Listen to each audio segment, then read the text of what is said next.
You are listening to Viewpoints from Place Cloud.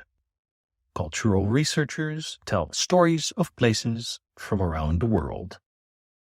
For the full multimedia experience and to support the creators you enjoy, visit placecloud.io. Here we are at Darley House, a housing block on Vauxhall Gardens estate, and on the stairwell of Darley House is the sculptural relief, Following the Leader, Memorial to the Children Killed in the Blitz, by Hungarian-born artist Peter Laszlo Peri. Peri and his wife had arrived in London in 1933 after fleeing Berlin, and, as a political exile, he joined many other émigré artists from Central and Eastern Europe who enriched the artistic and cultural landscape of Britain. Following the Leader dates to 1949 and is an early example of a post-war artwork installed in a housing setting. After the Second World War, Peri had approached the London County Council, the LCC, with the idea of creating concrete reliefs depicting family scenes on the facades of housing. Once commissioned, Peri produced 3 reliefs.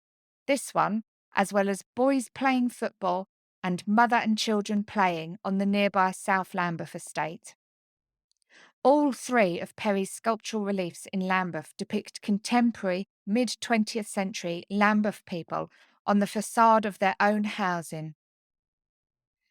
Peri's idea of depicting family life in sculptural reliefs on post-war housing in Lambeth chimed with the LCC's aims for the rebuilding of London and the rehousing of Londoners after the war.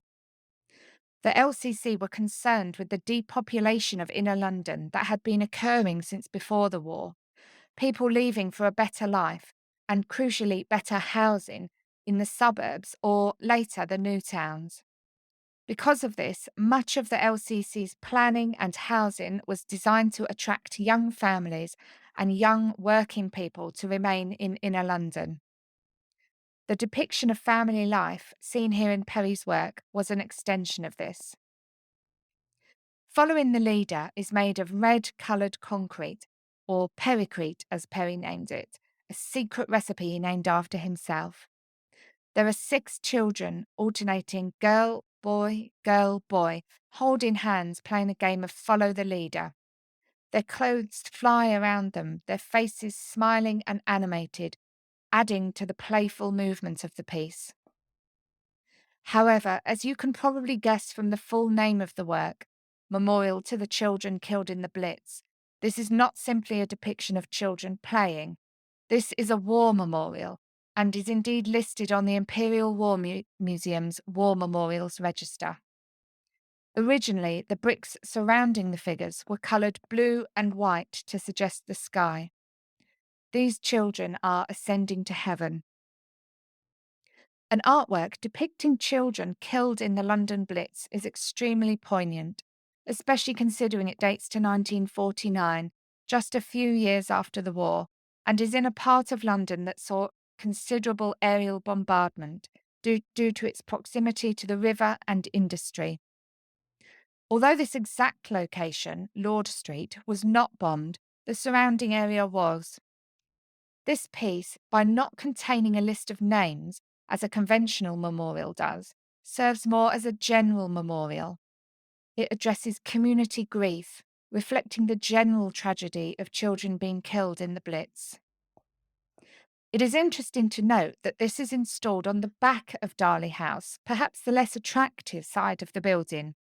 The stairwell faces onto a car park and the side of the building where the bins are. If you walk round to the front of Darley House, you see that it faces onto the park, Vauxhall Gardens, which was laid out after the war, the land having been cleared of buildings to create a green space. Crucially, this piece is on a part of the block where residents would have seen it most frequently when coming and going from their homes. Very typically of Peri, he had his audience, which he termed ordinary people, in mind.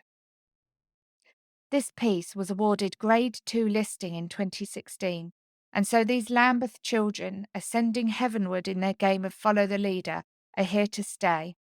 A poignant reminder of the effect of London's Blitz on its children.